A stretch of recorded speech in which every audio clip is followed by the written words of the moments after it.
ever managed an office, prosecuted a criminal case, developed organizational policies. In dozens of America's largest cities and counties, this report finds these progressive district attorneys have outsourced core parts of the American criminal justice system to activists and political donors, taking direction and advice on everything from staffing decisions and communication strategy. Organizations is a complex web of donors going in through these organizations to put radical DAs and prosecutors out there, putting criminals on the streets. Does the FBI director agree that this exists and is a problem? I will accept the factual representation, and if that exists, it is a problem. The organizations such as TIDES, the Fair and Just Prosecution, Brenner Center for Justice, Partnership for Safety and Justice, the Vera Institute of Justice, the amount of dollars flowing from George Soros through and to these organizations and to the various prosecutors that have resulted in increased crime on our streets, including the brutal murder of the Ukrainian refugee in Charlotte. I bring that up because that is one component of the problem. In addition, we have an organized effort targeting our border.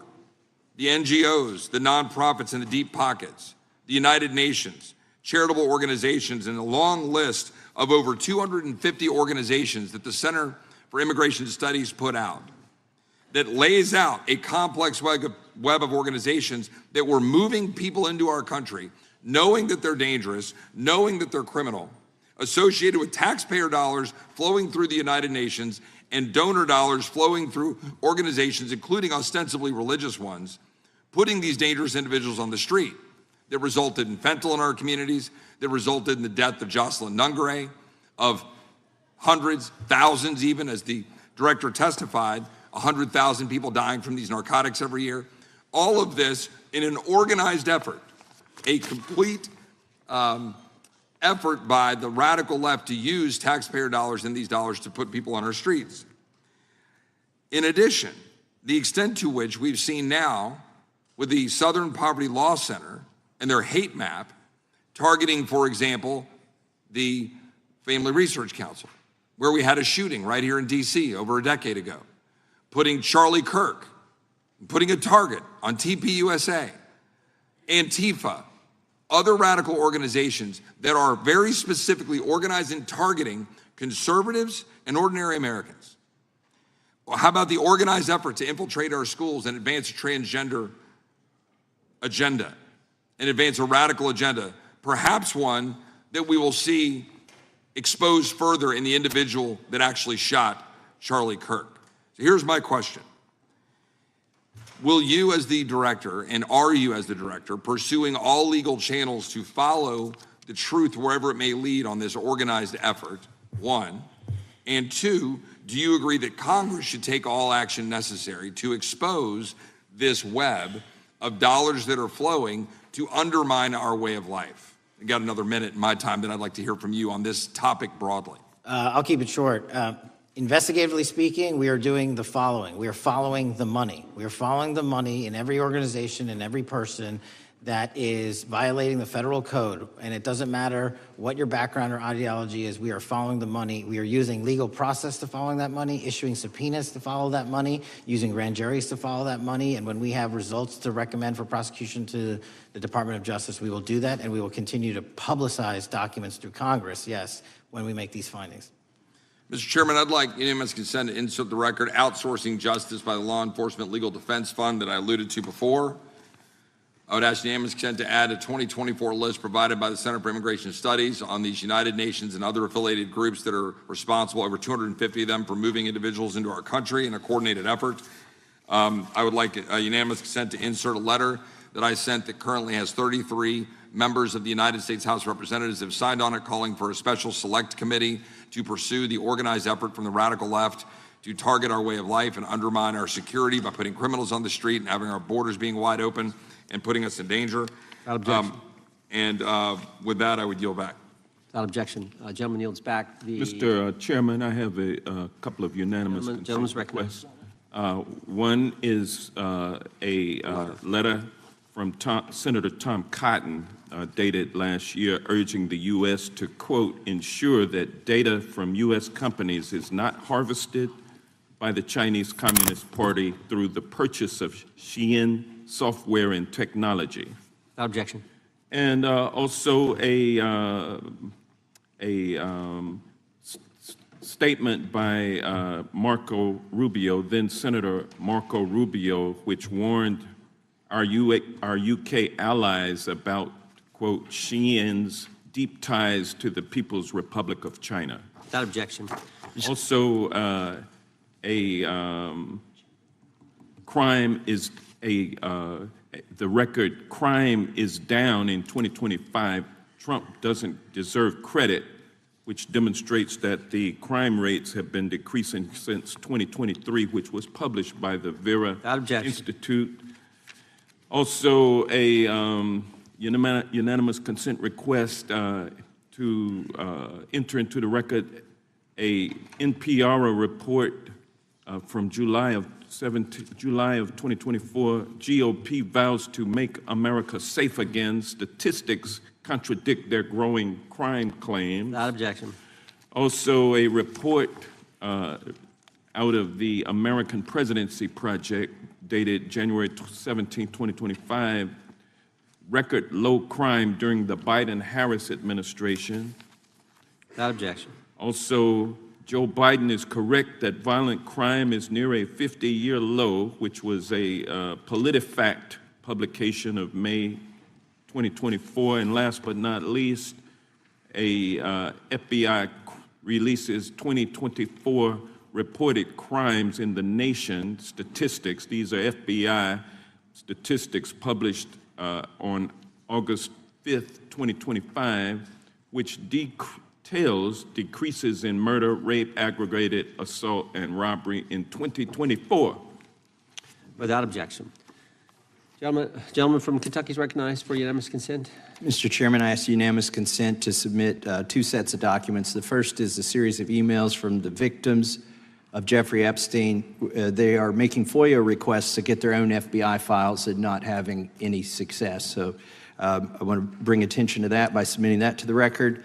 The second document that I want to submit to the record, for the record, I know we don't usually read these. This one's not readable.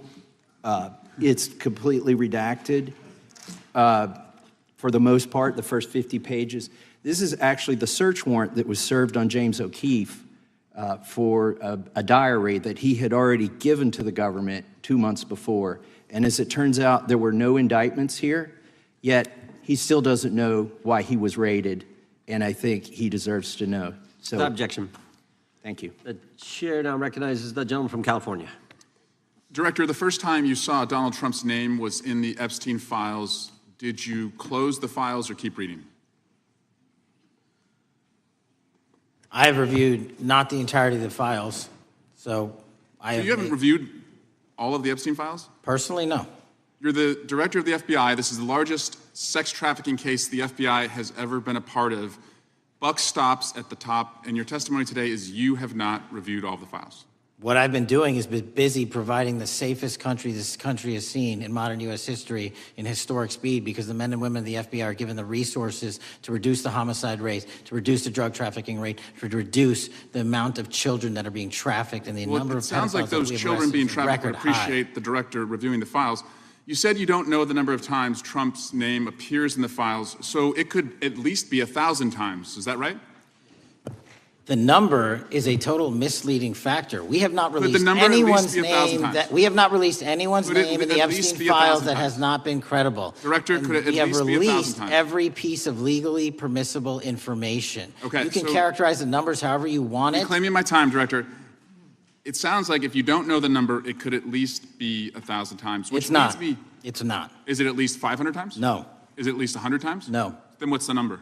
I don't know the number, but it's not that. Do you think it might be your job to know the number?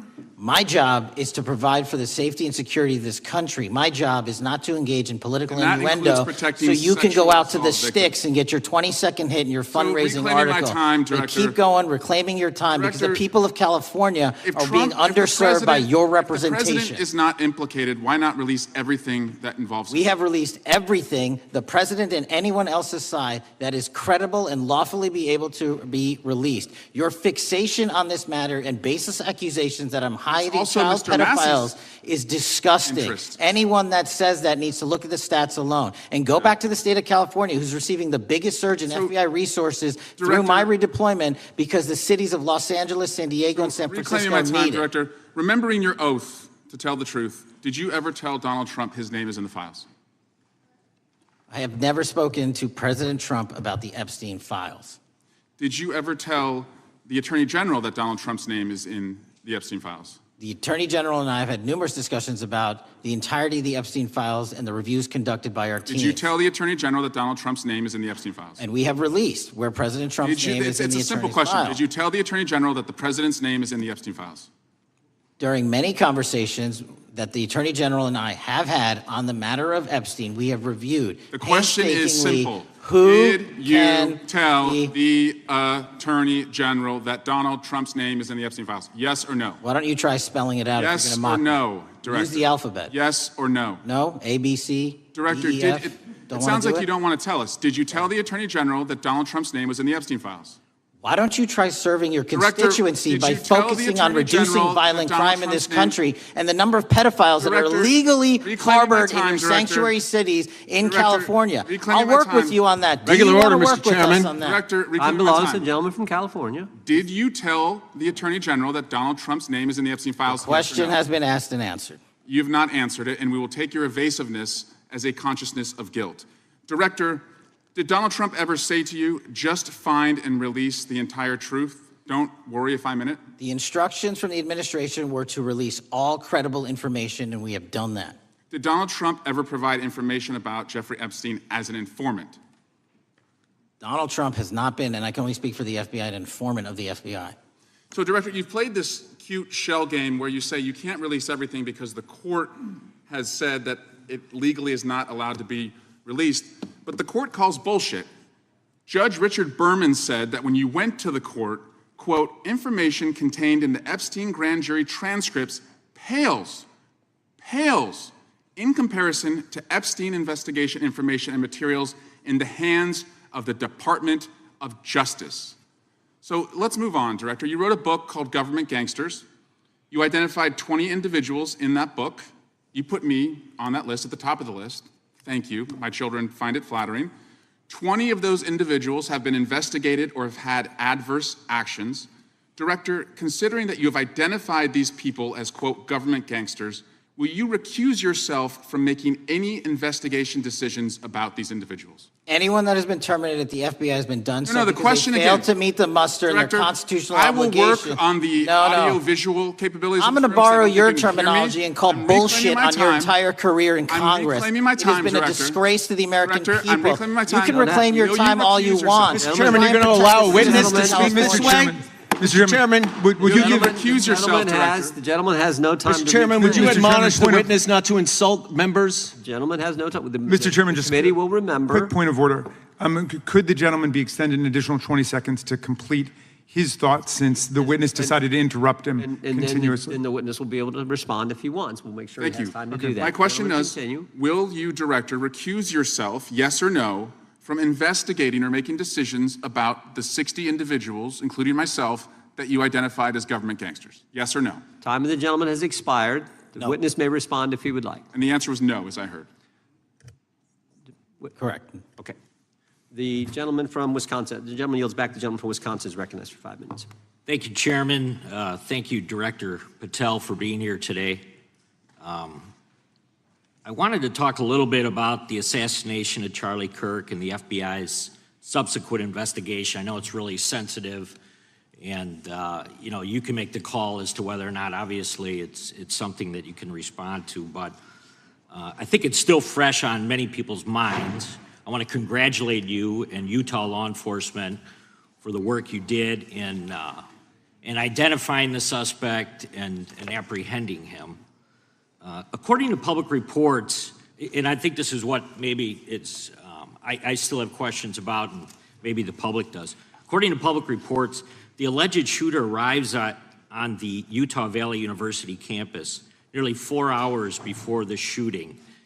Was that your understanding? Is that kind of I'll let the public reports reflect themselves. I don't have the exact timeline. Okay, so we don't have any idea kind of his prep or how he set up or how he utilized that time when he first showed up on campus? All of those are being currently investigated through our cell phone analysis and through our witness interviews. And the state of Utah has now announced charges seeking the death penalty against his suspects. So we're a little limited in what we can continue to say. Sure, I understand.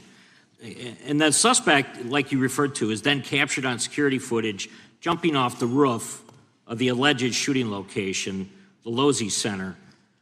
Do we have any idea how the suspect got up on the roof in the first place? I think for members of Congress, especially after Butler and Pennsylvania, it's just unimaginable that there could be some type of security breakdown prior to an event of that size where somebody could access a rooftop. So not commenting on the case, but having gone to the crime scene and walked the steps that we believe were taken, the roof was actually readily accessible through an exterior stairwell, so anyone could have gotten on it. Okay, okay. The suspect flees on foot to kind of this wooded area where he drops the rifle, wraps it in a towel, and then proceeds to his staged vehicle and basically drives home. So do we have any idea what the towel was about? Was it used later to identify a place where the firearm was left, or do we... What we can tell you is the towel, there was a screwdriver found on the rooftop, which DNA was collected off of, and the towel was found wrapped around the firearm in question in a wooded area next to the campus. All have been processed for DNA. And then, according to the suspect's roommate, there were allegedly messages on instant messaging platforms, specifically Discord, suggesting the towel may have been used to identify that weapon's location. So the public reports have suggested that the shooter acted alone. Do we still believe that that's true? Do we have any idea as to whether or not those Discord messages led us to believe that the shooter may have had help in any way or assistance? I can only speak to the FBI's investigation, and our investigation is ongoing, and we are interviewing any of those individuals involved in that chat and other individuals in the area. Very good. And so my suggestion, if there are accomplices, I'm sure this is something that the FBI is going to continue to investigate fully and thoroughly into the future. Yes, sir. The reason I ask that is because I don't know that that was necessarily the case with Butler, Pennsylvania. So thank you so much for your persistence kind of in this matter. There's still a lot of public questions that need to be asked. Let me shift to another topic very quickly. On July 31st, 2025, the DOJ and the CIA declassified the annex to Special Counsel John Durham's 2023 report on Operation Crossfire Hurricane. The 29-page Durham Annex contains previously classified information about, among other things, the investigative referral of the Clinton campaign plan.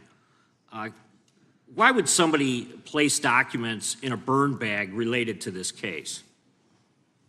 That case is very much ongoing, so I can't comment on the stylization of the evidence we're collecting. Can you comment at all on the Durham Annex as I described it? The Durham Annex, which has been publicly released thanks to the FBI's commitment to transparency, is one of the documents that's being utilized. And in general terms, speaking for burn bags, sir, a burn bag is what you use to put classified documents into generally, because that is literally how you destroy them. So it appears that efforts were made by the Clinton campaign to reach out to the FBI agents or the Clinton sympathizers in the intelligence community in order to lead more credibility to the Clinton campaign plan. Do you think that's an accurate characterization? Again, I'm not going to characterize that material because it's part of an ongoing investigation. Thanks for being here today. I yield back. Gentleman yields back. Gentleman from California is recognized. Thank you, Director Patel, for being here today. The FBI searched Jeffrey Epstein's Manhattan residence, correct? I believe that happened in 2018. I think there was 2 locations, sir. It's 2019, and in that residence, the FBI found a safe, correct? I don't have the catalog of evidence in front of me. In that residence, the FBI found a safe, correct? I'll accept your representation. Okay. And in that safe, the FBI found topless and lewd photographs of girls, correct? Again, sir, I'll accept your representation. I don't know. Thank you. It was all over the media at the time. There's a New York Times article that says Jeffrey Epstein is indicted on sex charges as discovery of nude photos is disclosed, dated July 8th, 2019. And the Times reports a trove of lewd photographs of girls was discovered in a safe inside financier Jeffrey Epstein's Manhattan mansion. Author Michael Wolff has conducted numerous interviews of Jeffrey Epstein. I'm going to play for you a video clip of what Michael Wolff said Epstein told him was in the safe and what he showed the author was in this safe. So let's please play that clip now. Elected. And I was sitting talking to Epstein, and he said, "Wait a minute, I got to show you something." And then he went into his safe, and he came out with photographs. They were Polaroids, I think, and he kind of spread them out like playing cards, and it was Trump. I mean, I think there were a dozen of them, and it was Trump with girls of an uncertain age at Epstein's Palm Beach house, where all of the things that he would ultimately be accused of took place. And I remember very vividly 3 of them. There are 2 in which Trump is, the girls, topless girls, are sitting on Trump's lap.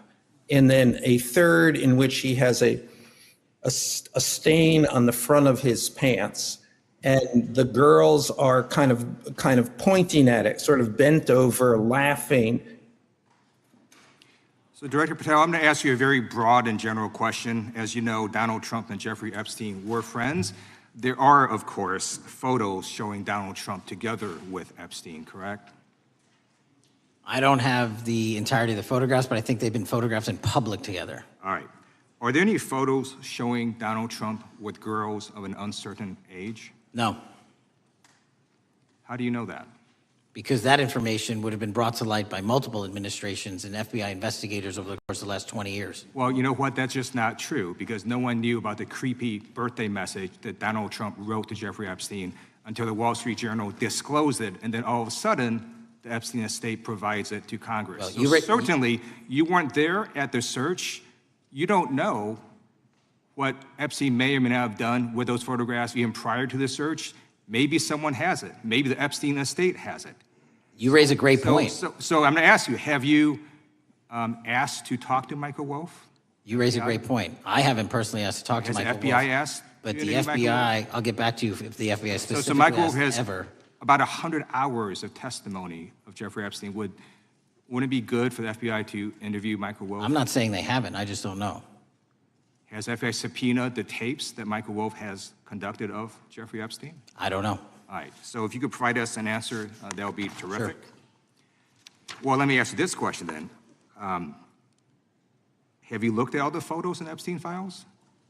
I have looked at all the information that the investigators who investigated this case have provided to run out credible leads. And in the Epstein file, was there that creepy birthday message that Donald Trump had written to Epstein? No, that's what I was trying to tell you. You raise a great point. The estate of Jeffrey Epstein has a voluminous amount of information that they have not released before. Okay, so that's great. So wouldn't it be great if FBI subpoenaed the estate of Jeffrey Epstein for all that information? The estate is under no obligation to provide that material, even pursuant to a subpoena. That's a great point. Yeah, that's just false. Okay. That's just false. You're the frickin' FBI. You can subpoena the information from the estate, and you better do that. I'd like to move literally on. not how it works. I'm going to move on now and talk about Epstein's client list. You confirmed that it exists. Attorney General Pam Bondi confirmed earlier this year that it exists. So I just want to ask you a simple question. Is Prince Andrew on Epstein's client list? The material related to Prince Andrew has been made public. Is Prince Andrew on the client list? We have released the index of names All right, that were in Jeffrey Epstein's. Is Donald Trump on Epstein's client list? The index has been released, and the index will speak for So I'm itself. just going to say, America, there's a huge red flag. The FBI director could not answer whether Donald Trump was on Epstein's Gentleman's time client has list. expired. I Chair yield now back. recognizes the gentleman from Virginia. Thank you, Mr. Chairman. I want to thank the director for being here and for his work over the last several months, removing the taint of partisanship that has infected the intelligence community over the past several years under the last administration, under the last several directors, standing up for law enforcement, standing up for the brave men and women who work in your agency. But to set the record straight, we have to correct the record. And the record, early days of the first Trump administration saw a dramatic spike in news stories that contained sensitive and sometimes classified details about the FBI's bogus Russia probe, about a leak a day. It's unacceptable that senior FBI officials coordinated to leak classified information to try and harm President Trump. Documents produced to the committee in August of this year revealed that the FBI interviewed a former Intelligence Committee staffer who gave details on a systematic process through which leaks of classified information were affected by then Chairman, now Senator Adam Schiff. Were these findings escalated within the Bureau's chain of command, and if so, to what level? Sorry, were the findings escalated? Were these findings that were given to us escalated within the Bureau's chain of command, and if so, what level? Did you receive this information? That entire matter is currently under investigation by the people at the FBI that handle leaks of classified information. All right, it's good to know that there is an ongoing investigation. Can you tell me whether these leaks to the media compromised any ongoing FBI investigations during the Trump-Russia probe? I can tell you, generally speaking, the leaks of classified information are detrimental to any work the FBI is doing. Now, former Director James Comey testified before the Senate Judiciary Committee that he had never been an anonymous source, nor authorized anyone to be an anonymous source in news reports about matters relating to the Trump investigation or the Clinton investigation. Was Comey's testimony true?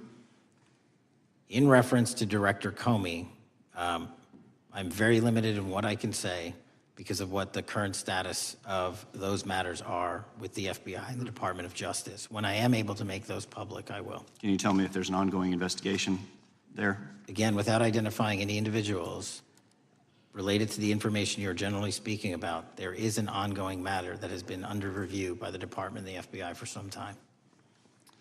Because we know that the documents that we received last month revealed that former Director Comey used Columbia University law professor as a conduit to leak stories to the media that contained classified information. Let me move on to the way that the FISA process was weaponized by past directors. Prior to your confirmation, you raised concerns about government misuse of FISA, including Section 702, stating that FISA was in need of major reform. Specifically, you highlighted that the FISC report that the FBI had conducted 278,000 improper searches of the FISA database. Do you remain concerned about governmental abuse of FISA in Section 702? I'm always concerned, but what we've done since I became FBI director is implement new audit systems. We are nearing 100% review of the 702 query system that you are specifically referring to, and we've also eliminated anyone that has ever touched that database that has in any way made a mistake, whether intentional or not. And we have also identified a system in which those going forward who misuse the 702 system, they don't get 2 strikes. They get 1 and you're done. Okay, I'm glad you mentioned you're continuing to audit because, as you know, in May, the New York Times reported you closed the FBI's Office of Internal Auditing. Can you explain why you decided to close this office? Yeah, because under the new restructuring of the FBI, to save resources, there were 2 different places doing the exact same thing. We have a specific division dedicated to audits. I didn't need another audit system doing the audits again. And so we folded some of those folks with their expertise into our specific division and then took the rest of those folks and are moving them out across the country. Under previous FBI leadership, FBI agents were found to have lied to the FISC. There have been hundreds of thousands of violations of the querying standards. In light of past violations, what action is the FBI taking to ensure that similar abuses do not occur in the future?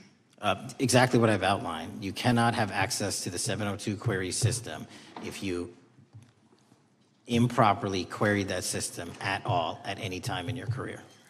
Okay, at a Senate hearing 2 years ago, your predecessor, Director Wray, testified FBI had previously purchased U.S. phone geolocation data for a specific national security pilot project and further stated that the project had not been active for some time and that the FBI relies on court-authorized process to obtain location data from companies. Does the FBI purchase location data or any other data of Americans from data brokers? I don't believe so, but I'll get back to you. Thank you, that'd be important. I appreciate that. I yield back. Gentleman yields back. Gentleman from Washington is recognized.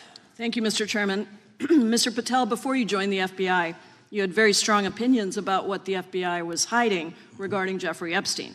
In a September 2023 interview with Glenn Beck, you said the Black Book is under the, quote, direct control of the director of the FBI.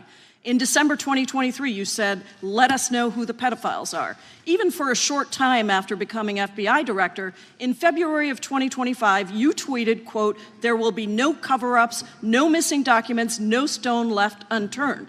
In June, you told Joe Rogan, quote, we've reviewed all the information, we're going to give you every single thing we have and can. But then suddenly in July, everything changed. You and Attorney General Pam Bondi released one video and said that there was nothing more to see. Your July memo says you uncovered more than 300 gigabytes of data and physical evidence, but that you had decided no further disclosure would be appropriate or warranted. That is a quote. I think what happened, Mr. Patel, is that suddenly you discovered that Donald Trump's name was all over these files, and you started a giant cover-up. So you are under oath, Mr. Patel. You just testified to Mr. Swalwell that you did not speak to the president about the Epstein files. To your knowledge, did Attorney General Pam Bondi speak to the president about what was in the Epstein files? I can't speak for Attorney General Pam Bondi. So to your knowledge, you don't have any information. The question was, do you have any knowledge? Do you have any knowledge? I can't speak. You are refusing to answer the question, so let me tell you that the Wall Street Journal reported that in May, Bondi told Trump that he was in the Epstein files, and at the same meeting said that the DOJ did not plan to release the files. Yesterday, you testified to Senator Kennedy that there was, quote, no credible information that Epstein trafficked girls to anyone else, and that you have, quote, continuously and publicly asked the public to come forward with more information, and we'll look into it. Today, in response to Mr. Massey's question, you appear to say that the survivors were not credible. These are survivors. That's not at all what I said. Okay, great. I'm going to ask you this in a second, but let me tell you about the survivors, and let's bring them up here into the room. These are women who came to the Hill and testified that they were groomed and raped at the age of 14 and 16 years old, and they called to meet with the president and to meet with the FBI and to have people investigate their claims. Some of them have never testified before. If you are so interested in getting the public to submit any information, why have you not met with them? You said you haven't met with them. Have you met with them? I'll give you one more chance. My job as the FBI director is to invite Is the all answer yes or no leads. to whether or not you met with these women who were sexually abused and raped? Any insinuation by you or any people on your side that I am not manhunting child predators and sex traffickers, just look at the stats. Patel, and you talk about cover-ups, man. Mr. Chairman, you talk about cover-ups. And I will take as much time as I Where want. were you during the Obama and Biden Mr. administrations Chairman. when these so-called cover-ups were going on? Mr. Why didn't Chairman. anyone in those administrations talk to any of these purported Chairman. witnesses? Let's I have get some regular order, Mr. every Chairman. single person to provide credible information. Time belongs to the gentlelady from Washington. And I'm but going to take when another you couple accuse of the minutes. witness of something, he's allowed to respond. That's how it works. You say Listen, something, he didn't you say even, something, excuse he's me, allowed to Mr. Chairman, you respond. have Point always of been order. fair, but this is I'm not being fair. and you will get This you will is get your my time, and he You will give the said gentlelady that the a few witnesses additional were not credible. seconds of time. I'm going to get an additional minute of time because No, that's you'll how get much time you he won't took. get a minute. You'll get some seconds. What we think is under 5 minutes. You don't get to demand how Mr. much time you Patel. get. That's not how it works. Mr. Patel, are the victims of the Jeffrey Epstein horrific trafficking ring, are they credible? Any person with information about ongoing sexual I'm trafficking. asking you if they're credible. Ma'am, I'm Are commenting they on the credible? evidence we have. But And we have routinely asked for people to come forward with more evidence, and we will look at it. And the evidence that we have was the same evidence that the Biden and Patel, Obama Justice Departments Mr. had. Patel, And they this is determined, not new. me, they determined that that Chairman, information was not Mr. credible. Chairman, he's not letting me even ask my questions. You This is ask the ridiculous. questions, he gives an answer. You may not like what he says, No, but that I'm doesn't mean you get to asking- he's not interrupt answering him. my question. Mr. Chairman, have could we an- restore the gentlelady 45 seconds so she We can will give complete her her question? additional 30 seconds, which is what I said I'm earlier. going to keep taking my time because you'll take here's the the time thing. that you get. You get are 30 not seconds. answering the question. The question I is, have. You just don't like the these answer. women are these women credible? It's a yes or no answer. I have answered the question. Well, and what I is keep the telling answer? you, I'm the only FBI director that has welcomed new information in this case. This You're administration is the only one that has welcomed any new information in this Is there case. a yes or no to whether Present the new credible victims are information. credible? Present new information. Are the victims credible or not? I'll tell you what happened in the last Trump administration. Are they credible or not? You can't even Victims say. credibly came forward, and you know what happened? President Trump authorized the indictments of Jeffrey Trump Epstein, called not them Biden, a hoax. not Obama, President Trump no one else. called the entire thing a Democratic hoax. So I would like to ask The you, gentlelady's if time has you expired. will I gave her the meet- additional if 45 you- seconds she if you requested. will The meet- gentlelady yields back. The gentleman from Mr. New Chairman, Jersey is I would like recognized to for his ask if 5 you would minutes. meet with the women who were sexually time does not belong. abused and raped and groomed time does at not the belong ages to the of gentlelady from 14 Washington. and The time now 16 belongs- years old. Are the you time- going to cover up? No, I'm Are not you gonna- going to I'm continue gonna to recognize cover the up gentleman for from the New Jersey rich for and his 5 minutes. powerful men, including those that might be on this committee? I can yell Or too, are Mr. you Chairman. going I don't want to yell allow above them this. to The time belongs testify? to the gentleman from New Jersey. I Are you appreciate the going to allow gentlelady them to yielding testify, back. Mr. Patel? Go ahead. Will Mr. you Angelo. allow them to testify to you, Mr. Patel? Mr. Patel, thank you for being here. I know it's been an interesting and difficult 2 days. And I wasn't going to talk about the Epstein thing because there's a lot of other issues that affect the FBI, but I have to say a few words. I've sat here, I've listened to this, I've watched it, and you know, my Democratic colleagues are so concerned now, Mr. Patel, all of a sudden. Where were they last year? Where were they the year before? Where were they the year before that? Where was the last president in any of this? All I know, the only thing I see is a single letter from the ranking member that was sent in 2019 that he didn't like the plea deal, and some people signed on to that. Most of the truth, the real truth, let's be honest, let's be intellectually honest.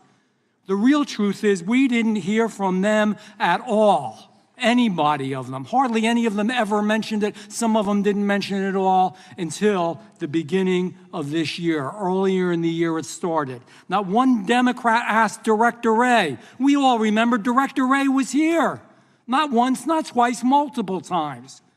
Nobody asked Director Wray about Epstein before this committee. Nobody was that concerned. Where was the concern for the victims then? Where was the moral righteousness then? Where was the outrage then? Where was the sense of duty then? Where was the desire for accountability then? Where was the urgency for justice then? Most of all, where the hell was the integrity then? You know what the truth is. Let's just say it, man. Tell the truth time. The truth is, it's politically useful for them to try to do this now, even though they didn't give a damn about it in the past. And you know what? That's an insult to the victims, and that's an insult to America. Continue to do the work you're doing. Continue to uncover what needs to be uncovered. One real quick thing before I say anything to 9/11. We know that was mishandled by the past director and by the past FBIs. There are family members here. There are family members who are concerned. God Almighty, we want to get to the truth of that. I ask you, please, to meet with them, to talk to them, and to investigate this with truth. You know, in the Biden administration, we went through a very dark and difficult period of time. The FBI trust was broken with the people. Catholics were, this is the stuff we've been talking about, were labeled radical threats for praying in their churches with their rosaries. Parents at school boards were called terrorists for standing up for their children. Hindu holy men in New Jersey. We have the largest Hindu temple in the world. They were attacked. They were put up against the wall with guns to their heads. So it isn't just a Catholic or Christian thing. American Jews were targeted in colleges and universities, and a lot of folks in the FBI, in the past FBI, not this one, didn't give a damn. We can't go back to targeting religion. We can't go back to silencing free speech. The Biden administration did that. So I got questions for you. Hopefully thoughtful questions that you can answer for us in a thoughtful way. How is this FBI now, under your leadership, how are we restoring trust for Catholics, for Hindus, for Jews, for parents, for all the other, for just American people that were targeted by FISA because they had a different viewpoint? How are we restoring that trust in the FBI? Multiple ways, sir. One, and maybe most importantly, is through transparency and providing the American public with the material so they can see, read it themselves as to what the abuses were in the past, whether it relates to the Catholic memo or the Hindu incident you talked about at the largest temple in North America. Any institution of faith and any member of faith will not be investigated by this FBI because they are men and women of faith ever, period. And nor should they. Nor should they. I don't mean to interrupt you, but my God, of all the amendments to the freedom of speech, freedom to believe in what you want to believe in, I know you're standing up for that. Continue. I'm sorry. No, that's it. Sorry. Okay. The Richmond memo was driven by a reliance on sources. The Southern Poverty Law Center, you know, the words sound nice, but the organization's not so nice. And we've seen the Anti-Defamation League distort data that counts as violence. Have you been able to identify and eliminate these kinds of partisan sources? We welcome all sources, but we want objectivity and neutrality and decency in the way we report all this. Have you been able to uncover any information there? How do we make sure our sources are good in the future? We have reviewed the source processes that infiltrate any institutions of faith, and they will no longer be going into institutions of faith. They will be directed towards criminal activity and protecting the homeland, the two most important missions the FBI has, and that's what we're going to continue to do. Good. And I'll say this, there was a lot of bull today, a lot of you-know-what, and I'm not going to say it because I respect the institution so much going on around here. Continue to do the work of the people. You are here for that reason. The administration is here for that reason. It was weaponized and politicized, the FBI, in the past. I hope to God we never, ever see that again. One of the darkest parts of American history. Thank you, Mr. Patel. I yield back. Mr. Chairman, I have a unanimous consent. Gentleman yields back. The gentleman from New York is recognized for UC. I would like to introduce a CNN article that explains how an alleged top leader of the MS-13 gang was dismissed. His case was dismissed in Brooklyn so that he could be deported back to El Salvador, even though he was charged with murder. Without objection. Mr. Chairman, I have some unanimous consent The lady from requests. Washington is recognized. I ask unanimous consent to enter into the record an article titled "Justice Department Told Trump in May that his name is among many in the Epstein files." Without objection. I have another one that is a July 2025 article by the New York Times entitled "How a Frantic Scouring of the Epstein Files Consumed the Justice Department," stating that DOJ and FBI employees reviewing the Epstein files were instructed to flag any mentions of Trump and other celebrities. Without objection.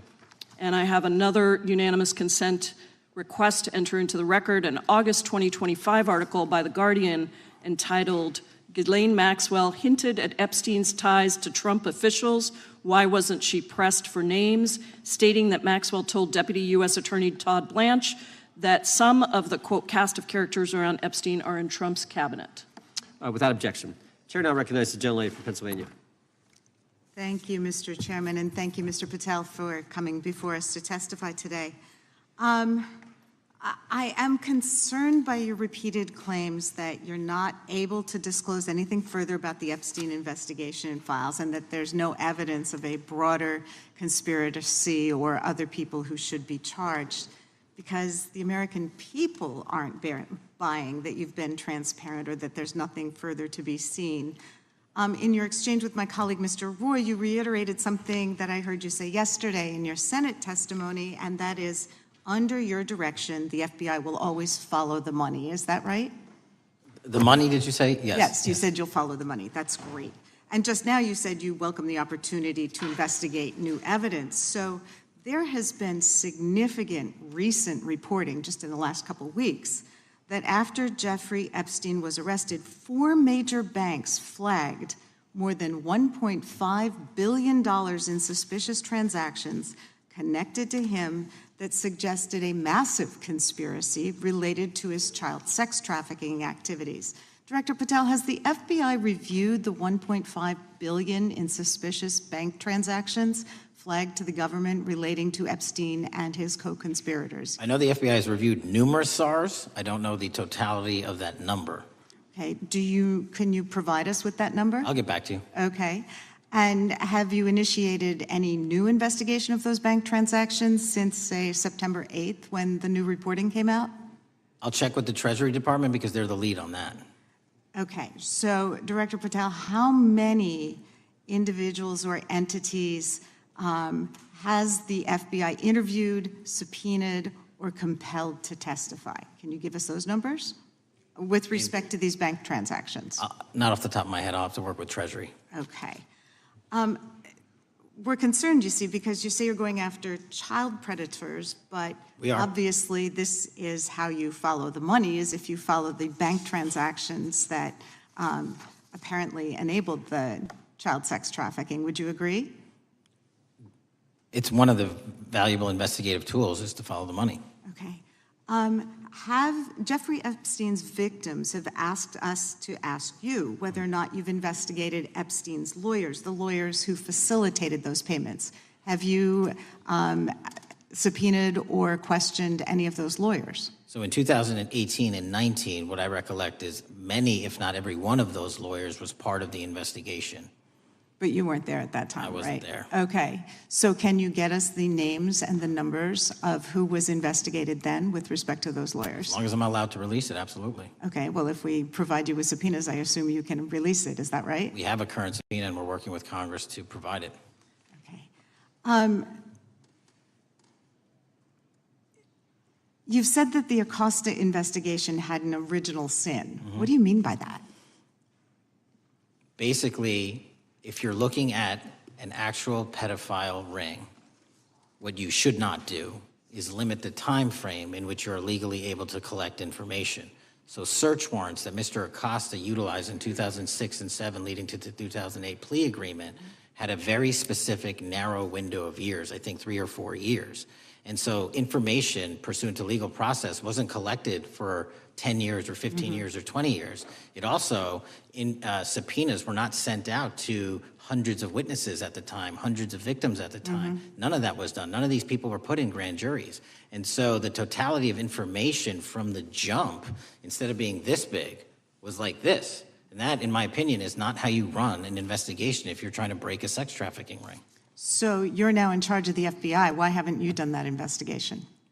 Great question, and here's the answer. Simply because I am not able to go back 20 years and collect information that the courts had decided was already subject to search warrants. They have said, this was the investigation, there's a non-prosecution agreement out of that plea, and when the case was reopened, and this is where it comes into play, when the case was reopened in 2018 and 2019, the search warrants, again, were limited to the conduct of Jeffrey Epstein. Now, whether that's right or wrong, that's a different discussion, but I'm telling you that's the information well, we I think reviewed. that is a different discussion, and I think the discussion we'd like to have today is why you aren't following the money with respect to the broader conspiracy that it has been reported in the New York Times and elsewhere, and that if you really want to attack the issue, if you wanted to attack the issue, if you wanted to get to the bottom of it, if you wanted to disclose what really was involved in the Epstein files, the Epstein cover-up,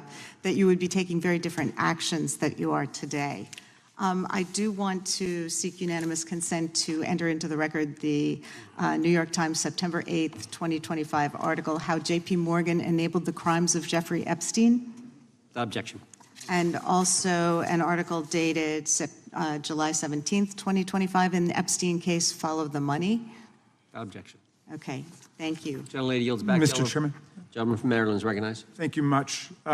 Pursuant to Clause 2K6 of Rule 11, I move that the committee subpoena the CEOs of 4 banks, J.P. Morgan, that's Jamie Dimon, Bank of New York Mellon, Robin Vince, Bank of America, Brian Moynihan, and Deutsche Bank, Christian Sowing, in order to get the suspicious transaction reports. These 4 banks have flagged to the government $1.5 billion in suspicious transactions related to the sex trafficking crimes and conspiracy of Epstein, Maxwell, and all of their collaborators. And as you know, Mr. Chairman, we got the SARS reports for Hunter Biden totaling around $20 million.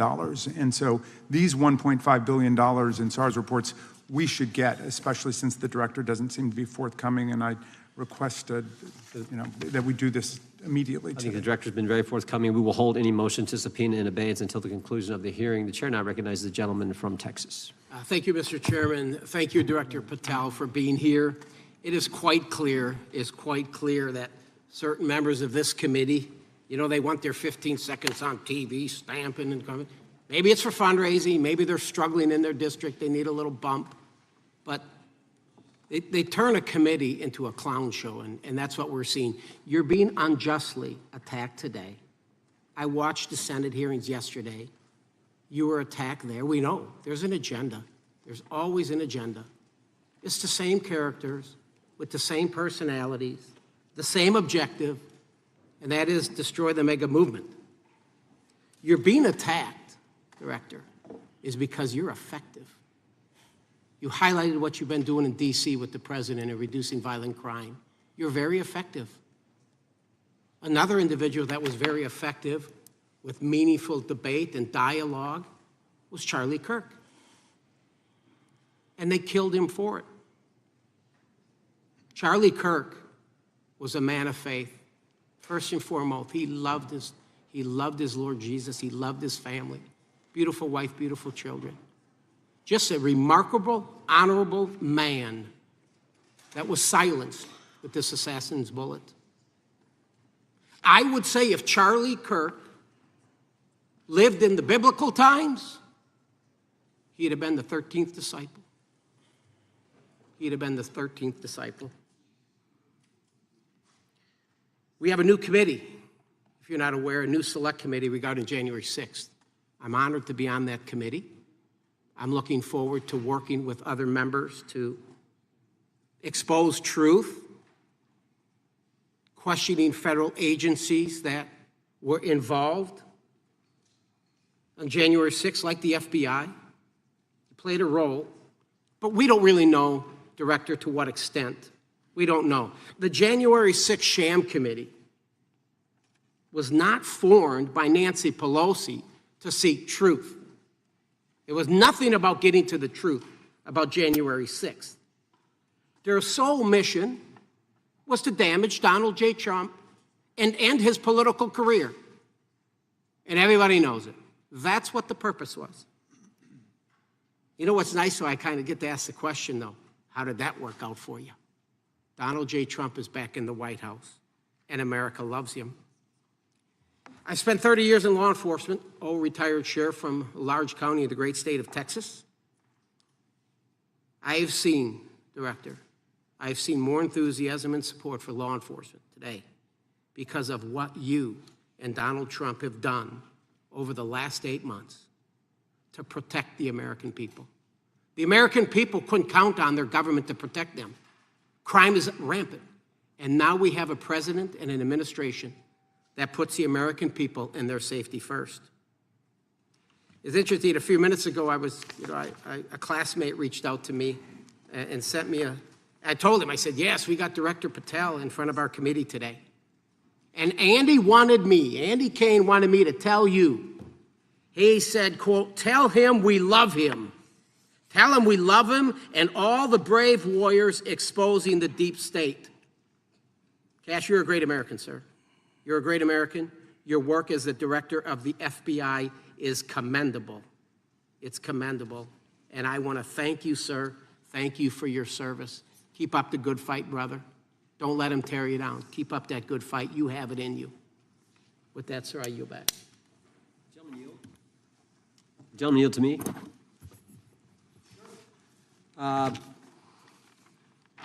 Director Patel, there were 26, the gentleman mentioned the select committee, there were 26 confidential human sources at the Capitol on January 6, 2021. 4 entered the Capitol and thereby broke the law. Do you know if those individuals were being paid by the Ray FBI?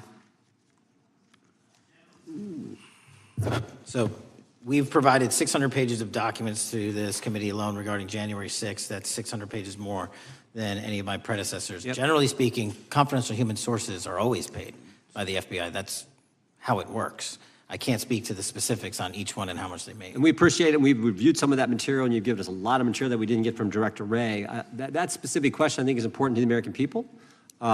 Were people who were confidential human sources of the FBI who broke the law, one was recommended for prosecution, my understanding is, by the information we've received from you. Were they actually paid by the very taxpayers who may have got charged with the same offense? I think that's important for us to understand. I'll get back to you on that. Thank you. Chair now recognizes the gentleman from California. Thank you, Mr. Chair. Welcome, Director Patel. I'm going to focus a little bit on domestic terrorism. We have a graph here, data up to 2021, but as you can tell, domestic terrorism is on the rise. Nation, our citizens under threat. We saw the assassination of Charlie Kirk, 2 assassination attempts on the president, school shooting, Minnesota last month, and closer to home, just a couple of days ago, Huntington Beach, peaceful vigil for Charlie Clark, infiltrated by neo-Nazis who essentially made the local individuals attending that event fear for their safety. All of us know that a lot of these domestic attacks are by lone wolves, but yet they do leave clues, social media or elsewhere.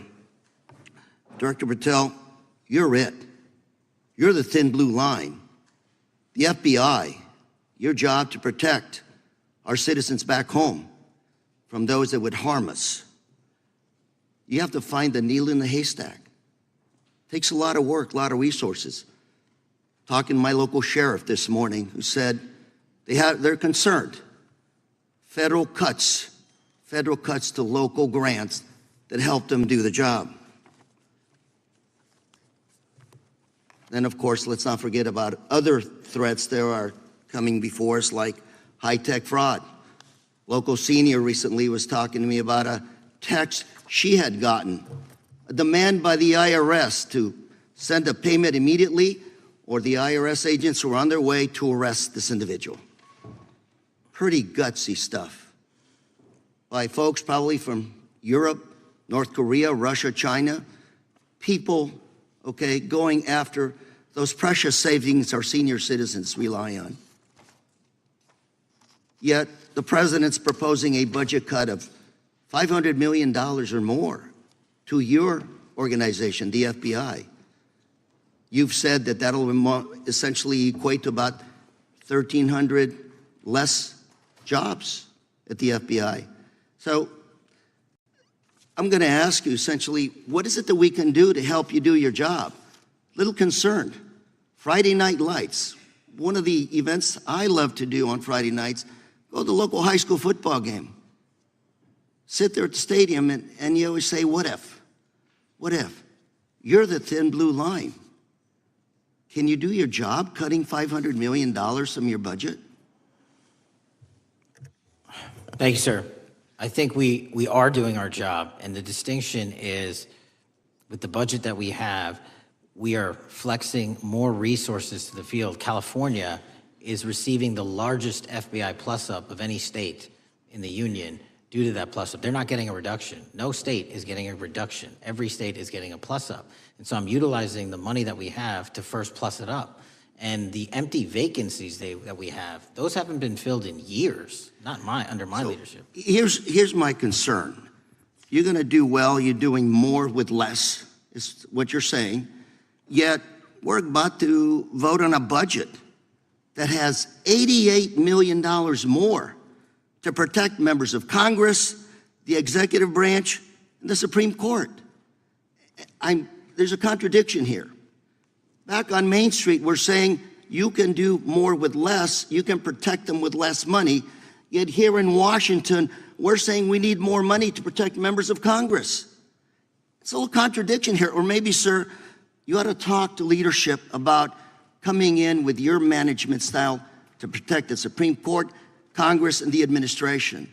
Otherwise, it's essentially a hypocritical situation. We need more protection, yet folks on Main Street can do with less. My concern is folks on Main Street. We also were, I think we received over $300 million in the big, beautiful bill, and we're also receiving pots of money from our interagency, so this sort of $500 million cut isn't entirely accurate. You're still getting cut $200 million plus. You're still moving your agents to do ICE work, so you are leaving a lot of bases uncovered. And I'm not going to be argumentative with you, Director Patel. I'm just saying, if that thin blue line does not hold, people on Main Street will pay the price. I agree with you, sir. And I just look forward to working with you, because I am very concerned that these kinds of budget cuts are short-sighted, especially when my local sheriff calls me and says, we need more support, and we're looking at budget cuts. I'll work with you, sir. Thank you, Mr. Chair. I yield time. Mr. Chairman, I have another unanimous consent request. The gentleman yields back. The gentleman from New York is recognized for unanimous consent. I seek to introduce a December 2024 OIG report from the Department of Justice, which confirms the conclusion of the Bill Barr Justice Department that the so-called whistleblower, a disgruntled former employee of the Intelligence Committee, was not a credible witness, and there were no further actions taken. Without objection. Mr. Chair, I'd like to submit some items for the record. You bet. Gentleman from California. First one, Trump's deportation diverts FBI agents off child predator cases. Second one, FBI director backtracks on administration's proposed budget cuts. And number three, Trump administration says 70% of ICE detainees do not have criminal convictions. Without objection. Gentleman from Texas is recognized. Thank you. Director, earlier this year, the committee learned of new documents tied to the Crossfire Hurricane investigation and the Russia collusion hoax against President Trump. Your efforts in declassifying key documents tied to this investigation allowed the committee to acquire thousands of pages that it did not have previously. Did any of your predecessors make any effort to declassify these documents? Not to the extent we have. Did any of your predecessors share or leak any details that were classified at the time? There are ongoing leak investigations across the board at the Bureau related to this. I believe one of those is Mr. Comey, and I thank you for continuing that investigation. Among the declassified documents are the Durham Report Annex, the Crossfire Binder, and the Nellie Orr Criminal Referral. Could you summarize for those watching what we know about the Russia collusion hoax so far? Well, sir, I think the record will speak that the Russia collusion matter was perpetrated by a political party to go overseas and obtain information from a foreign intelligence asset, only to have that information, which was demonstrably false, turned over to the FBI, who walked into a federal FISA secret court and asked for a secret surveillance court order and lied to the federal court, and we know that because someone was convicted of it, and only to surveil the political opponent. So that is a massive scandal. We helped expose it. And in terms of the pages of productions, I provided 1,400 pages of production related to Crossfire Hurricane, and my predecessors have provided 0. I appreciate that, and I appreciate your courage and commitment to declassifying these important documents for our review, and hope that you'll continue with this commitment. Can we expect to see more declassification efforts regarding the Crossfire Hurricane and Russia collusion hoax? Yes. Thank you. I yield the remaining balance of my time to Chairman Jordan. Oh, I thank the gentleman for yielding. And Director, that's when it all started, right?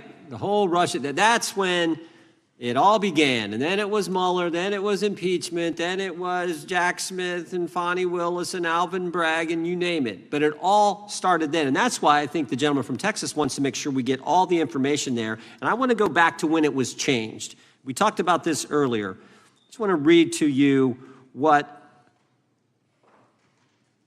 the CIA officer said to the House Permanent Select Committee on Intelligence, quote, Brennan refused to remove the dossier, and when confronted with the dossier's main flaws, he responded, yes, but doesn't it ring true?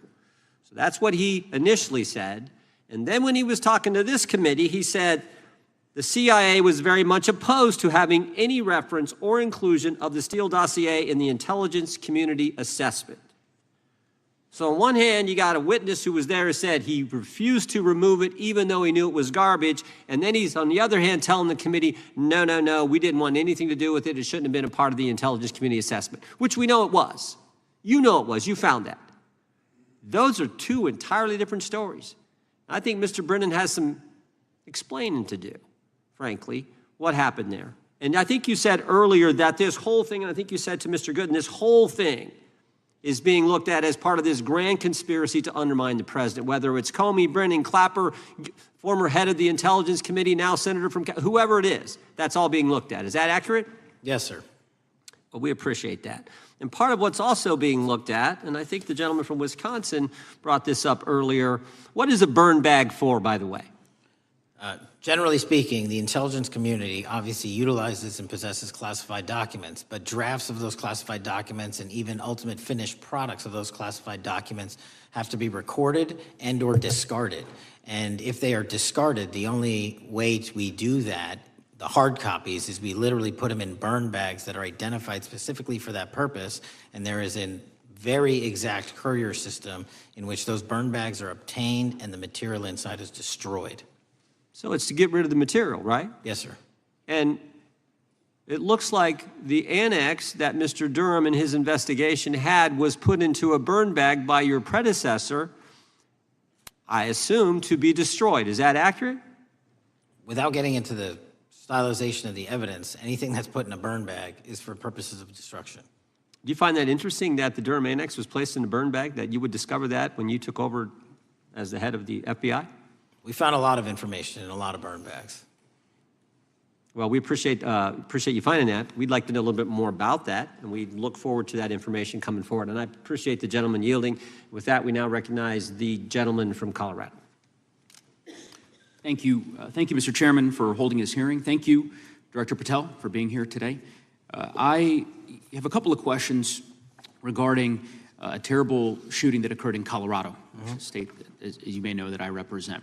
You've testified previously about, I think, what you would describe as your efforts to provide more information regarding the investigation with respect to the horrific assassination of Mr. Kirk. And so, in that same vein, I'm hoping you can provide this committee and my constituents in Colorado with some clarity. Absolutely. I think, as my colleagues know, in Evergreen, Colorado, Jefferson County, a county that I proudly represent, at Evergreen High School, a shooter ultimately injured. 2 students were praying for their swift recovery. There's an article here from Colorado Public Radio. The title is, quote, FBI was already investigating an account that may have been linked to the Evergreen shooter. You're familiar with the circumstances generally, Director, regarding this terrible tragedy. Yes. So my understanding from the public reporting is that an organization reported to the FBI in July of this year regarding, just reading here from the article, that the FBI opened an assessment into a social media account user whose identity was unknown and who was discussing the planning of a mass shooting with threats nonspecific in nature. This is the FBI's statement to the press. And that the FBI continued to work this assessment investigation to identify the name and location of the user up until September 10th, 2025, which was the day of the tragedy. Can you provide us some clarity on what were the impediments to finding, the account user, and maybe describe in greater detail the FBI's work in that regard? Generally speaking, yes, because I know even though the shooter's deceased, the investigation we're not done. Sure. And so the impediments to finding these individuals, and you highlight a great point. We had 2 huge tragedies in the span of days in this country. The school shooting in Evergreen, Colorado being one of them. And proactively going out onto these social media platforms, which are so large, is our biggest impediment. And we need to rely on the service providers. There's actual legislation, I can't remember the name of it, that's up for renewal, which will, and I think at the end of the month, which gives service providers the ability to report that information in from their end without liability. We need that to continue, because while the FBI has so many people and the police are great at doing it, there's just too many platforms to cover down on. Well, I appreciate that, Director Patel, and I think we're certainly, I'm interested in continuing this conversation, because I think the reporting suggests that there's a pattern, and that ultimately, we want to make sure that law enforcement is able to prevent this kind of tragedy from happening in the future. I have a question. It's not meant as a gotcha question, so it just frame it there. But it is in regards to some reporting around a periodic transaction report that you had filed earlier, this year. So this is in July, pursuant to the ethical obligations as a senior executive official.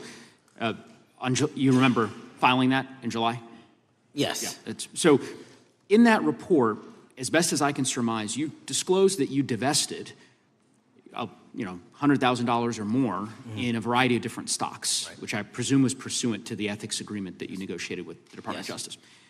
In that same report, there's a disclosure regarding purchases of 2 different transactions. So between $15,000 to $50,000 in a national coffee house chain, and between $50,000 to $100,000 in a semiconductor company on May 9th and May 12th. Are those transactions that you're doing personally, or are these through a stockbroker? Or are these transactions that you're handling yourself? So how they happen is I submit proposals under DOJ guidance to say, hey, I would like to trade this or that. And they run their review, and the FBI runs a review, and then they come back and say yes or no, and then I make the transaction. Is there a reason that you decided to make the purchases into those two companies?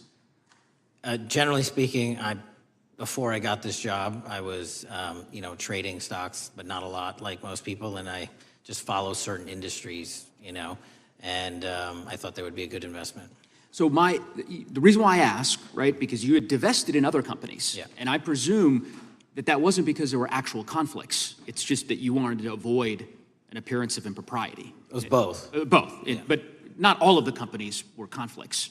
Whatever they make divested from. I don't make the call; they make the call. Sure. Yeah. I guess my point would be, the reason why I ask is, why I said it's not a gotcha question. I have for years led an effort here in Congress to try to ban members of Congress, senior executive officials, from trading stocks. And it's bipartisan in nature. We're working really hard to get that done, Republicans and Democrats.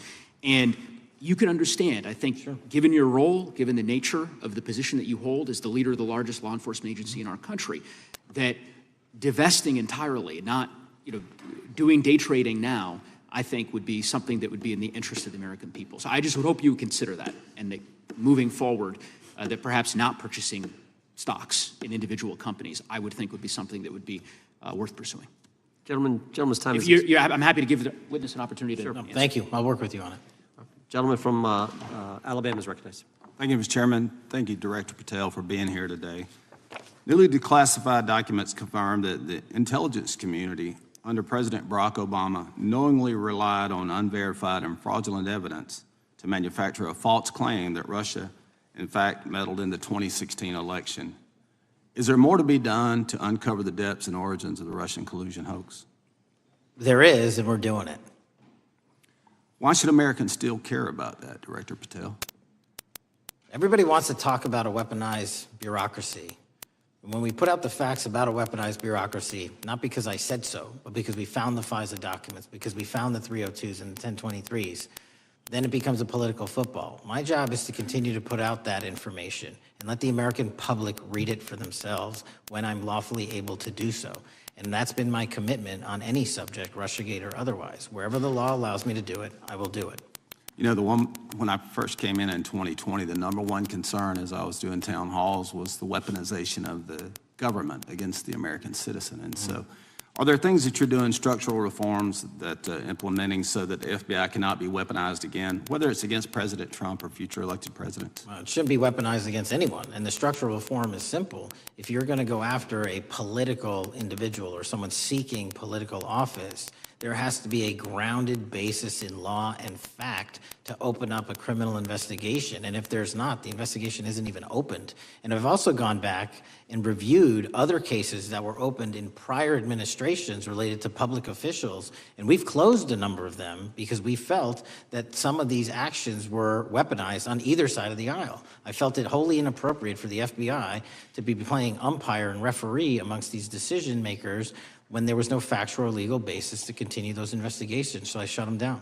And I think that's so desperately needed because we need to restore trust in law enforcement and certainly in the DOJ and the FBI so that the American people don't fear the very government that's supposed to protect them. And so thank you for doing that. On August 11th, you released to the committee documents concerning leak investigations that began in 2017.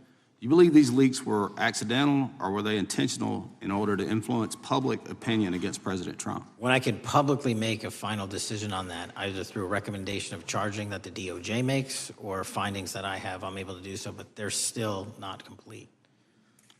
Why did the FBI under Director Comey want to undermine the Trump administration? I don't know. You'll have to ask him. Think it might have been political? How will Director Comey be held accountable for his leaks and classified information concerning the Russian collusion hoax? Well, anyone. Doesn't matter what you did before or what seat you were in. If you leak classified information, that's illegal. And we will investigate it fully. And if we can bring enough evidence to recommend charges to the Department of Justice, we will. But as you know, in these leak investigations, it's very difficult to produce the information necessary. We know leaks happen. They literally happen every week. It's one of the most destructive things to this country. Media receives classified information beneficial to one side or the other. I'm a fan of none of it, and I want to shut all of it down. And we need to bring some real cases to deter individuals from doing that, and that's my focus. What was Comey's role in creating the ICA? Speaking from my memory, as the head of the FBI, he was charged under then Director Brennan and Director Clapper and the other IC elements to come in with the NSA, CIA, FBI, and ODNI and put together a collection of information on how the information sort of surrounding Russiagate came together. So he represented the FBI in that. Was former director of CIA, John Brennan, he's denied that the Steele dossier was used in creating the ICA. Is that true? Well, it's, without commenting on him, the FISA has been released, and the dossier was in the FISA. It was in 4 FISAs. So I'll let the public decide. Well, former director Brennan actually denied repeatedly that he pushed for the Steele dossier to be included in the ICA. Is that true? Denied. I'll let his testimony speak for itself, but then Deputy Director Andy McCabe also testified to the House Intelligence Committee, which has now been declassified, that were there no Steele dossier, there would have been no FISA. Well, my time's getting close, but let me tell you this, sir, and well, my colleague from Texas said, thank you for the job you're doing. You're making the American people safe. You're restoring trust in these agencies that so many of us had lost trust in. So thank you for the work you're doing. That thin blue line, you're doing a fine job, and we want to let you know we appreciate it. Thank you. God bless you. Lady from California is recognized. Thank you, Mr. Chair, and thank you, Director, for coming here today. And actually, thank you for your response to my colleague from New York who asked you earlier about violent extremism. And you said that there is violent extreme ideology on both sides. And I think you actually alluded to that same statement yesterday in the Senate. So I too have some questions I'd like to ask you. These are not gotcha questions, and just deny, please, what you deem to be false. So Dylan Roof, who followed white supremacist propaganda, murdered 9 black parishioners in Charleston in 2015. Do you deny this? I'm sorry. Dylan Ruth? Roof, can you give me some more information? You're head of the FBI, you probably know this. If you don't know, that's fine. You can give me a reminder, I've got a lot in front of me. It was national news. Robert Bowers murdered 11 Jewish worshipers in Pittsburgh in 2018. I do remember that. And it was the deadliest anti-Semitic attack. So do you admit that that happened? Yeah, I'm not saying the other thing didn't happen, I'm just asking for a little information. Patrick Cruces, who posted a manifesto about a Hispanic invasion, walked into a Walmart in El Paso, Texas in 2019 and began firing. He murdered 23 people that day, and the youngest was 15. Do you admit or deny that that happened? I'll take your presentation as accurate. All right, well, I have to say all of these cases have been adjudicated. As I said, they are not gotcha questions. These incidents were national news. And as director of the FBI, you have access to all of this information. So in 2022, Peyton Grendon walked into a supermarket in a black neighborhood in Buffalo, New York, and started shooting. He murdered 10 people that day. And on September 10th, your friend Charlie Kirk was assassinated. Tyler Robinson has been taken into custody and charged, but also on that day, Desmond Holley, a 16-year-old white male, shot and injured 2 students at a high school in Colorado before killing himself. And according to the Anti-Defamation League, he had a fascination with mass shootings and white supremacy. So do you admit to, deny these facts? Those happened. Okay. Your predecessor, former FBI Director Christopher Wray, said that one of the most dangerous concerns is that racially motivated violent extremism, especially white supremacists, has been the biggest chunk of our domestic terrorism cases and is responsible for the most lethal attacks over the last decade. Do you admit or deny, A, that he said this? I'll let the record reflect that. Whatever he said was what he said. All right, and do you agree? That there is racially motivated crimes being committed in America, yes. Yes, especially white supremacists, which is the biggest chunk of our domestic terrorism. I'm glad that you said this. So last week, President Trump was asked if there were extremists on both the left and the right. He was actually asked this by Fox and Friends, and his exact words were, "I'll tell you something that's going to get me in trouble, but I couldn't care less. The radicals on the right oftentimes are radical because they don't want to see crime. The radicals on the left are the problem, and they're vicious, and they're horrible, and they're politically savvy." Do you agree with the president? I don't speak for the president. The president speaks for himself. Do you agree with the president? I don't. On what matter? On the question that I just asked, do you agree with his statement about the radical left? That there's ideology that's driving violence on both sides? Yes, that's what he acknowledged. No, he didn't. He didn't. But I'm glad that you're saying that and actually creating some separation between you and the president. And I'm glad that you That's literally are not what happened. He said acknowledging both. that there is violent extremism on both sides. What's interesting is that the research arm of the Department of Justice, the National Institute of Justice, do you know what that is? I'm familiar with them. Okay, great. It is the research arm of the Department of Justice, and it published an article in 2024 devoted to domestic radicalization, violent extremism, and terrorism. I have it. It's interesting that it's no longer on the website. It has been scrubbed, but I ask these questions because what makes a strong, qualified director of any business, of any household, of the FBI, what makes a reputable prosecutor is not lapdog loyalty, but a commitment to the creed that evidence is agnostic and that the evidence will lead you to making the right decisions. And your job, no one's job is to like the data or the evidence, it is to collect it. That is how you gain trust. And Mr. Chair, I would like to enter into the record, if I may. White supremacist group stands by racist ideology with unanimous consent. Without objection. Dylan Roof, the radicalization of the alt-right and ritualized racial violence. Without objection. Thank you. Another article, how Robert Bowers went from conservative to white nationalist. I'd like to enter that into the record with me. Without objection. Patrick Cruces believed he was fulfilling Trump's wishes in El Paso attack, his attorneys said. I'd like to enter into the record. Without objection. Buffalo shooting, how far-right killers are radicalized online. I'd like to enter that into the record. Without objection. Evergreen High School shooters online activity reveals fascination with mass shootings, white supremacy. I'd like to enter that into the record. Without objection. Murder and extremism in the United States in 2024, a report by the Anti-Defamation League. I'd like to enter that into Without the record. objection. And the article, the report that was scrubbed from the DOJ just recently, National Institute of Justice Journal focusing on domestic radicalization, violent extremism, and terrorism. I'd like to enter that into the record. Without objection. And lastly, the libertarian think tank Cato and their analysis on violent extremism and the right rising in extremist acts. I'd like to enter that into the record. Without objection. Thank you, and I yield back. Gentlelady yields back. Gentlelady from Wyoming is recognized. Just very quickly, Director Patel, thank you for being here, for your service to this country, and for the transparency that you have brought to the FBI and for the American people. Transparency that was absolutely non-existent in the Biden administration and FBI. I believe that you might have been asked earlier about whether you had had an opportunity to visit with any of Epstein's legal counsel. Were you asked that question earlier? I think so. Okay.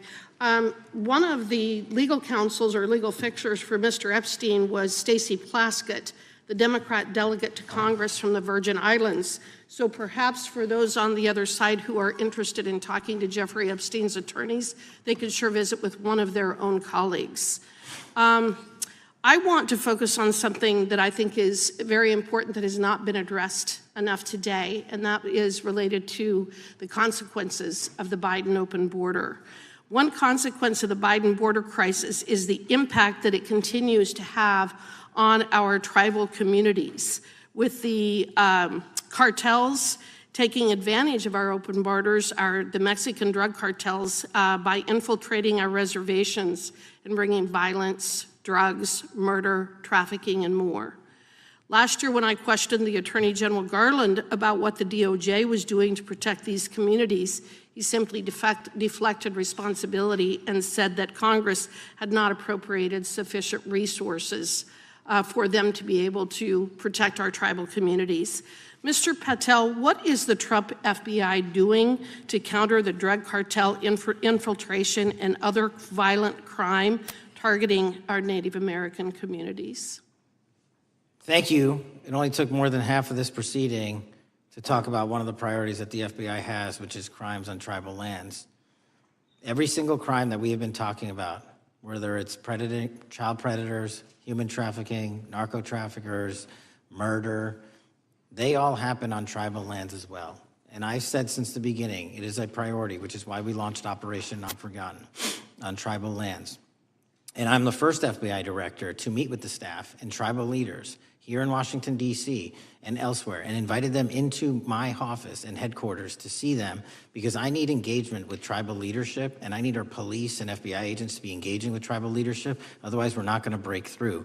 We have 1,900 Indian country cases open right now. We've got 600 indictments this year alone.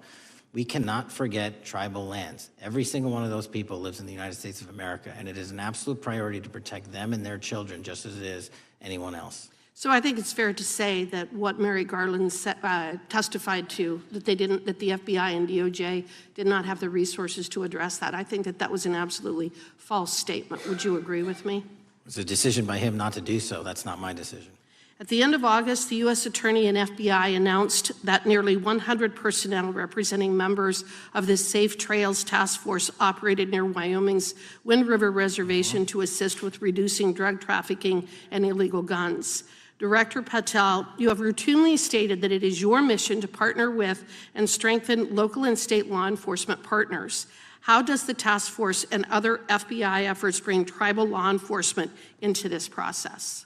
The major problem with tribal lands is the sheer tyranny of geography and the amount of coverage that they have on land versus the personnel they have to do it. So what we've done is constantly surge resources to tribal lands across this country on a 30, 60, 90-day rotating basis, reporting back to us saying who needs more. And what we found is that most of these lands can be assisted by our counter-UAS program, our drone capabilities, and we're going to do it because what's happening is the Mexican drug cartels are literally flying overhead, dropping their cargo, their narcotics onto this land where no one's looking, and then it's being disseminated to children, to youth, to adults on that land, and killing them. And we got to stop it before it gets dropped off.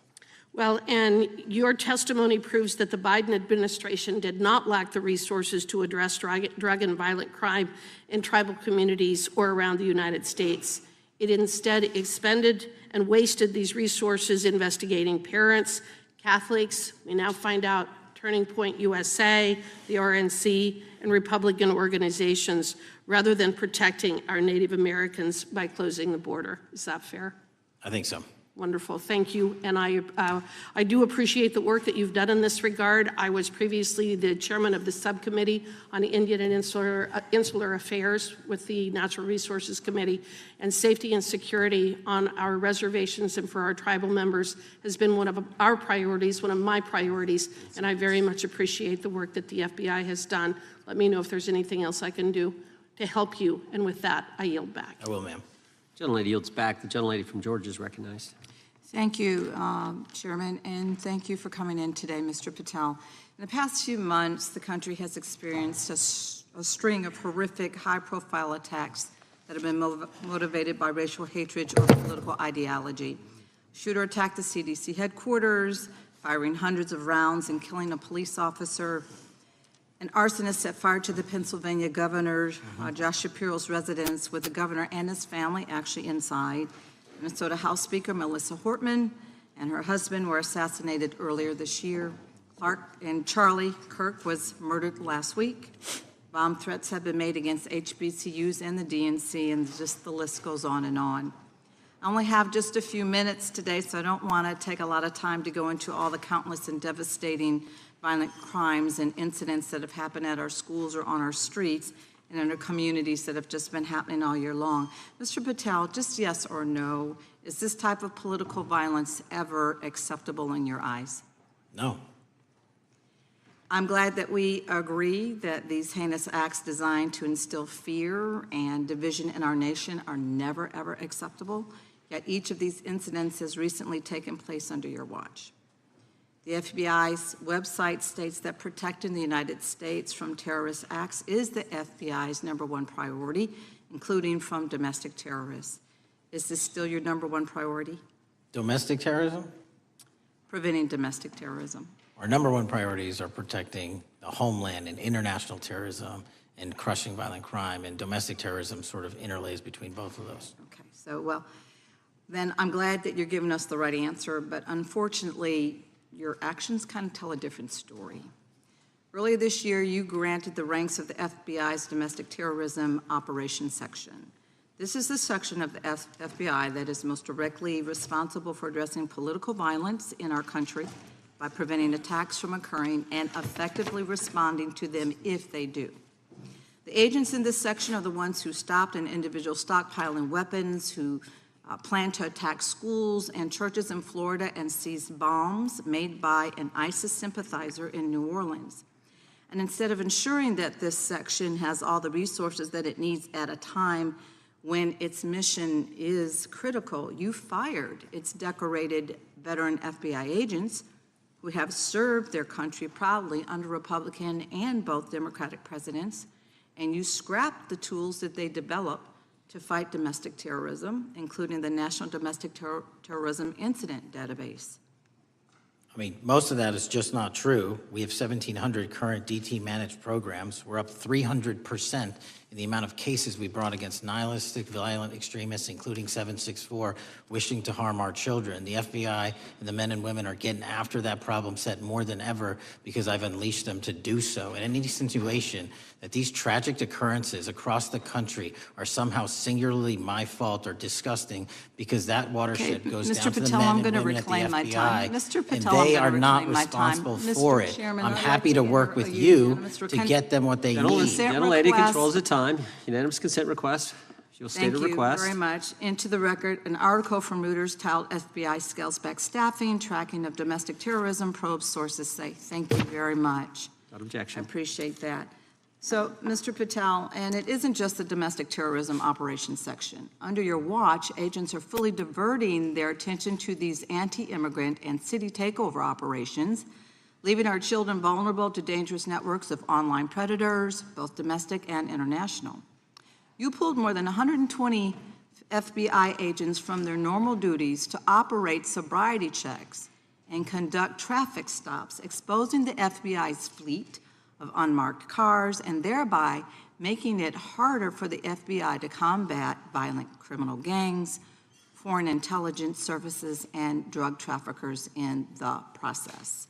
That's simply not true. If we were not able to do two things at one time, how would we be Patel, I seizing reclaim record my amounts of time. I reclaim my fentanyl? time. 23,000 Chairman, I'd like to violent enter felons have been into the arrested. Time belongs to the gentlelady. More than twice as many as Consent last Time belongs year. to the gentlelady from Georgia. Thank you very much. And this request basically is, it is an article from Reuters which quotes law enforcement officers familiar with agents who once covered child exploitation cases but now focus on immigration child exclusive.